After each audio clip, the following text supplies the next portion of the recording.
લોકમત ન્યૂઝમાં આપનું સ્વાગત છે।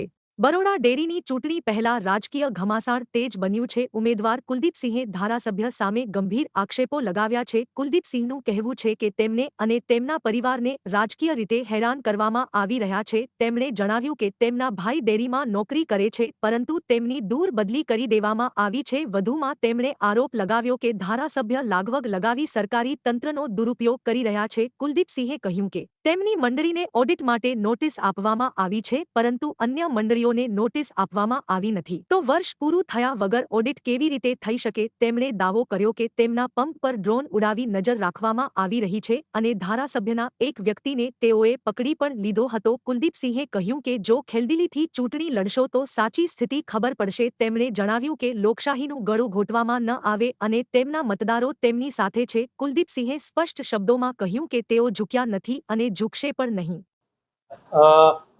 આપ સૌને બધાને ખબર છે કે બરોડા ડેરીના નિયામક મંડળની ચૂંટણી 2025 થી 2030 માટે યોજાવા જઈ રહી છે। ત્યારે મેં ફોર્મ ભર્યું ત્યારથી આજ દિન સુધીમાં ધારાસભ્ય શ્રી સાવલી એટલી કનડગત કરી રહ્યા છે કે મારા સગ્ગાભાઈ સંજીવકુમાર ઉદયસિંહ રાહુલજી, જેઓ વડોદરા જિલ્લા પંચાયતમાં નોકરી કરે છે, એમની તાત્કાલિક અસરથી બદલી કરીને પાદરા મૂકી દીધી। ત્યાર પછી મારા કઝિન બ્રધર, જેઓ બરોડા સેન્ટ્રલ કોઓપરેટિવ બેંકમાં નોકરી કરે છે, સાવલી મુકામે એમને તાત્કાલિક અસરથી એમને તાત્કાલિક બોડેલી બદલી કરી દીધી। એટલે એમને પ્રેશર પોલિટિક્સ ચાલુ કરી દીધી કે કુલદીપસિંહને ગમે તે રીતે હેરાન કરી, પ્રેશર કરી